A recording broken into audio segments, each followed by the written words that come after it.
O impossível aconteceu. Quem diria que Fluminense e Al Hilal iriam tirar Inter de Milão e Manchester City, dois poderosíssimos do futebol europeu? Mas a vitória desses dois times está longe de ter sido um acidente, está longe de ter sido algo casual que jogaram por uma bola. Pelo contrário, jogaram com estratégia e deram simplesmente uma aula de estratégia e de futebol. E essas atuações ficam sim o seguinte recado para um certo time que a gente vai citar aqui nesse vídeo. Mas antes, se você não é inscrito no canal, se inscreva, ajude o nosso trabalho a crescer cada vez mais, eu conto com você. Se alguém perguntasse que você iria ver diante dos seus próprios olhos atuações como do Fluminense e do Al Hilal, tirando Manchester City e Inter de Milão, principalmente lá atrás, quando o Mundial ele foi desenhado e foi sorteado a fase de grupos, você apostaria que esses times estariam nas quartas de finais, tirando esses dois times e, inclusive, jogando em determinados momentos da partida, em muitos momentos, inclusive, superior a eles, com estratégia? Você diria que isso fosse acontecer? Acredito que ninguém acreditava que isso fosse acontecer. E bem, isso acabou de ocorrer. O Fluminense contra a Inter, é claro que a gente está falando de um time que tem o menor orçamento dentre os 16 que foram para as oitavas de final. O Fluminense, ele não tem que ser só exaltado pelas atuações, mas pela forma como o Renato Gaúcho pensou o jogo. A Inter de Milão, por mais que esteja cambaleada, por mais que esteja fragilizada devido às eliminações da Liga dos Campeões, a perda do título, a eliminação e a perda do título na Copa da Itália, ao Campeonato Italiano, que estava com a mão na taça praticamente, faltando algumas rodadas. E agora ela chega completamente diferente no Mundial de Clubes. Mas ainda assim, é o mesmo time, ainda tem a mesma espinha dorsal e é um time muito forte. A gente está falando da vice-campeão da Champions. Não é de menosprezar.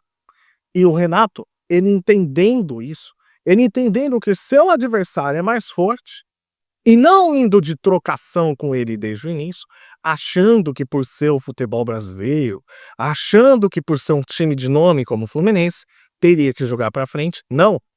Ele simplesmente pegou e entendeu que a Inter de Milão ela tem suas valências, principalmente a jogada pelos lados. Ele foi lá e tranca a jogada pelos lados, principalmente com Dumfries e com Di Marco, que conseguem subir bem. Ele vai lá e tranca o time, colocando 3 zagueiros. O Inácio, o Thiago Silva e o Freitas. Atuação completamente de manual, fazendo com que muitas vezes o John Arias ou o René recuassem para poder fazer essa linha de marcação. E simplesmente a Inter não conseguiu fazer nada no jogo. Não conseguiu fazer nada, a não ser no segundo tempo da prorroga, a partir do segundo tempo, apesar de 75 minutos de jogo. Só que de lá para cá, como é que foi dada a dinâmica? O Fluminense ele rouba a saída de bola, ele provoca o erro da Inter de Milão também, subindo a sua linha de marcação desde o primeiro minuto, consegue fazer no cruzamento que a bola bate, sobra para o Cano, Germancano, fazer o gol do Fluminense. Esse cara completamente desacreditado da torcida, boa parte da torcida, por mais que ele tenha nome, por mais que ele seja um nome histórico e um jogador histórico do Fluminense, você vê que fisicamente ele está fora de ritmo. E fisicamente, você jogando contra um europeu de altíssimo nível, como é a Inter de Milão, te exige mais. Se a gente for comparar nos outros jogos, o próprio Renato ele faz alterações no Fluminense, priorizando o poder e vigor físico dos atletas, deixando atletas como o Paulo Henrique Ganso no banco. E isso foi feito de maneira diferente. Em 4 jogos, o Fluminense teve 3 escalações diferentes. E o Fluminense ele conseguiu, ele lutou, ele anulou principalmente o meio-campo e as jogadas de lado da Inter de Milão, fazendo com que jogasse no seu erro. E aí você tem um fator primordial para isso acontecer, que é John Arias. John Arias ele vem, ele segura a bola, ele consegue fazer o pivô, ele consegue se livrar da marcação com classe, com categoria, com sabedoria dentro de campo, e consegue servir os companheiros. O Fluminense, antes da Inter começar a crescer aos 75 minutos do segundo tempo, o Fluminense já tinha criado 2 chances. Já tinha feito o Sommer trabalhar 2 vezes. O Sommer trabalhou na primeira Com o chute do lado de fora da área, que a bola chega no Samuel Xavier, ele jogando pra fora. Ele acaba chutando pra fora, ali poderia ter sido 2-0 no primeiro tempo, ter praticamente matado o jogo. E depois ainda teve o chute de fora da área do John Arias fazendo o Sommer fazer uma linda defesa. Aí já são 2 chances.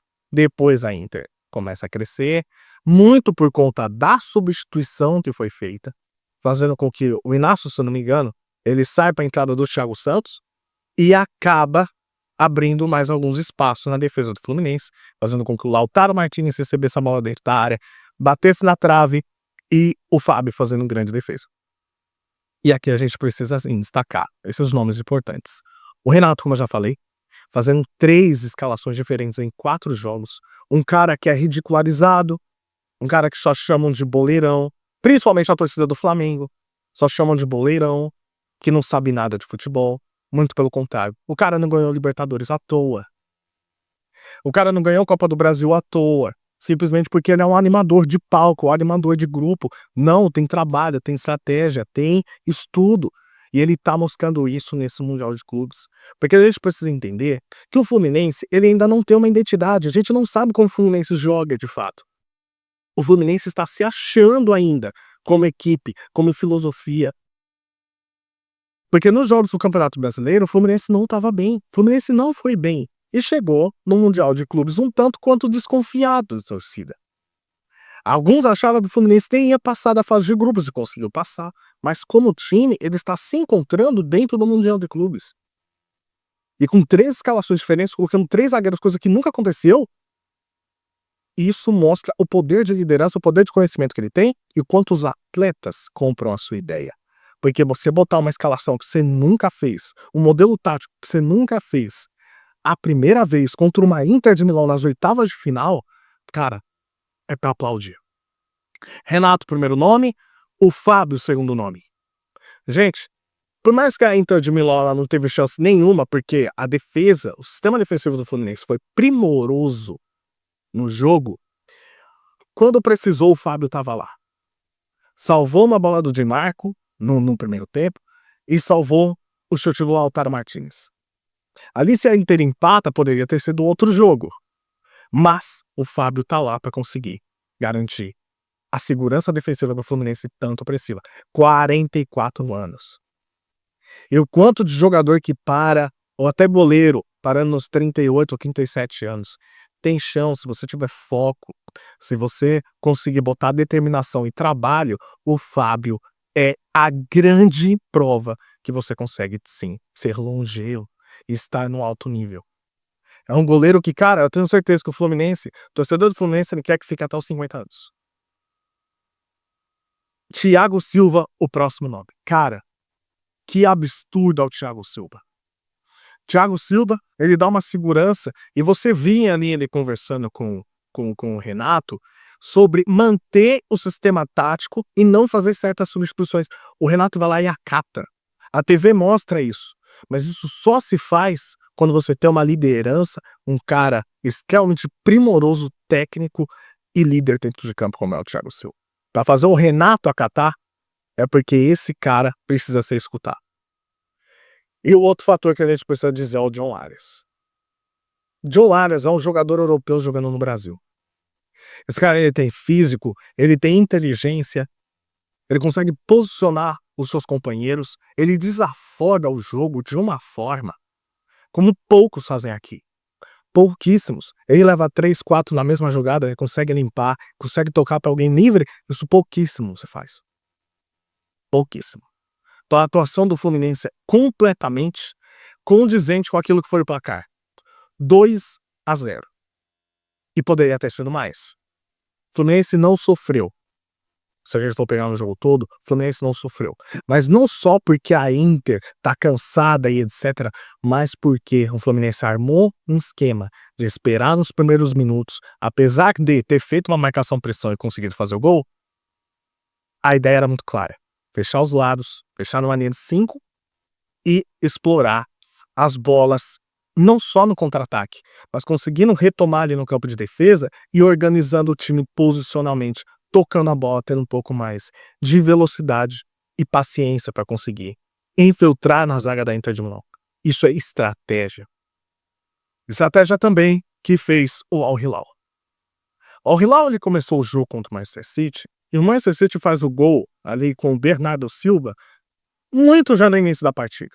E muita gente, inclusive até amigos meus que eu conversei, foram dormir, achando que o Manchester City ia golear. E aí você viu o City em cima e conseguindo fazer, mas você tinha um desafogo muito claro. Nos primeiros minutos, o Al Hilal adotou a mesma postura, que era esperar, se fecha na linha de 5, evitar jogadas pelos lados que o Manchester City estava usando com o Doku e com o Savinho, e trancar o máximo possível para conseguir usar o desafogo ali com o Cancelo, fazendo a ligação para o Malcom, ora para o Marcos Leonardo. E às vezes passando no meio ali com o Milinkovic-Savic. E foi exatamente isso que aconteceu. Ao longo do tempo, o Manchester City ele sentiu muitas dificuldades com o ajuste de marcação que o Simone Inzaghi fez. E aí, por mais que ele abriu 1-0, o Al Hilal ele tinha suas escapadas. Isso ficou muito claro no segundo tempo. Ele ajustou ainda mais a marcação, conseguiu tirar um pouco mais a posse de bola do Manchester City, conseguiu trocar passes de uma forma inteligente, não só dando balão para cima, não é jogando por uma bola só. Eu tô falando de recuperar a bola, ter aproximação, sair tabelando para encontrar desafogo. E foi exatamente isso que fez, explorando o Marcos, o Leonardo e o Malcom. Assim ele chega no empate, assim ele chega na virada, depois ele toma o gol do Haaland, ele faz o 3-2 com o Koulibaly, depois o Manchester City faz o 3-3 ali com o Phil Foden, e depois o 4-3 com o Marcos Leonardo. Gente, o que fica da lição é o seguinte, com estratégia você ganha. Não à toa esses times vão se enfrentar na quartas de finais. É um Fluminense contra o Al Hilal. E não é o Fluminense contra o Manchester City, ou como muitos pensavam, a Inter de Milão contra o Manchester City. Isso é a vitória da estratégia. Não adianta você pegar um adversário melhor que você e simplesmente por achar que você tem camisa ou que você tem até um poderio financeiro, como é o caso do Al Hilal, maior orçamento fora da Europa, e você querer bater de igual para igual com esses caras. Você precisa ter a humildade e entender um passinho para trás que você precisa sim entender que o seu adversário é melhor que você, mas que com estratégia, com qualidade, você consegue igualar o jogo na tática, na vontade, na raça também. Essas valências, por mais que as estatísticas não pegam, elas são extremamente importantes. O foco, o entendimento, saber o que fazer com a bola, não é só dar um chutão para frente, seja o que Deus quiser. Não. É saber o que fazer. Esses dois times mostraram que o Flamengo não fez contra o Bayern de Munique. De entender que seu adversário é melhor que você e você deveria sim estar adotado a mesma estratégia. E com estratégia, não é você jogar por uma bola. Como eu disse, o Al Hilal ele teve chances de fazer mais gols e o Fluminense teve chances de fazer mais gols. Em nenhum momento eles jogaram para dar o sangue e a vida pela defesa. Não, eles entendiam que o adversário era melhor e eles deveriam ter mudado a estratégia. E foi isso que o Flamengo não fez. Por isso que ele puniu. E foi punido. De querer jogar de peito aberto o tempo todo, achando que seria um jogo normal de campeonato carioca ou de campeonato brasileiro. Fica a lição, os dois times passaram. E parabéns a Renato Gaúcho, a Simone Inzaghi, vai ser uma grande quarta de finais. E os europeus que ficam utilizando a desculpa o tempo todo de que nós não estamos levando a sério, isso mais aquilo, é bom começarem a levar a sério se vocês não quiserem passar vexame, porque vocês estão passando vexame. Todas as estatísticas, os prognósticos de do Mundial de Clubes caíram por terra. E eu fico com um comentário que disse um certo inscrito na live da ESPN da Espanha, que falou o seguinte: se vocês estão levando como pré-temporada, por que vocês estão botando titular para jogar a Vera? Se vocês se garantem tanto no elenco, por que não usa o time reserva? Tá ficando feia essa justificativa, hein? Quero saber a sua opinião, deixa aqui nos comentários. Não se esqueça de se inscrever no canal. Tamo junto e até a próxima. Tchau.